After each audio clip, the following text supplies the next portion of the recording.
ಮಾಡ್ತೋ ಅದನ್ನು ಆಲೈಕೆ ಮಾಡಕ್ಕೆ ದೇವರು ಜಯವನ್ನು ಕೊಡುತ್ತಾನೆ. ದೇವರು ನಮಗೆ ಜಯ ಕೊಟ್ಟಿದ್ದಾನೆ. ಎಷ್ಟು ಜನ ಸಂತೋಷವಾಗಿದ್ದೀರಾ? ಹಲ್ಲೆಲೂಯ. ನಮಗವರು ಜೋರಾಗಿ ಕೈ ತಟ್ಟಿ ದೇವರಿಗೆ ಮಹಿಮೆ ಸಲ್ಲಿಸೋಣ. ದೇವರು ನಮಗೆ ಜಯವನ್ನು ಕೊಟ್ಟಿದ್ದಾನೆ. ನಮಗೆ ದೇವರು ಅದರ ಮೇಲೆ ಅಧಿಕಾರ ಕೊಟ್ಟಿದ್ದಾನೆ. ಹಲ್ಲೆಲೂಯ.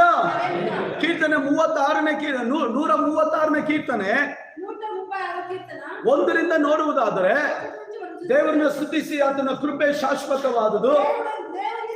ದೇವರನ್ನ ಸ್ತುತಿಸಿರಿ, ಕರ್ತಾದಿ ಕರ್ತನ ಸ್ತುತಿಸಿರಿ. ಫಾರೋನನ್ನು ನಾಶಪಡಿಸಿದ ದೇವರನ್ನ ಸ್ತುತಿಸಿರಿ. ಐಗುಪ್ತರನ್ನು ನಾಶಪಡಿಸಿದ ದೇವರನ್ನ ಸ್ತುತಿಸಿರಿ. ಹೀಗೆ ಸ್ತುತಿಸ್ಕೊಂಡು ಬಂದು 21-22ನೇ ವಾಕ್ಯದ ಏರ್ಪಟ್ಟಿದೆ.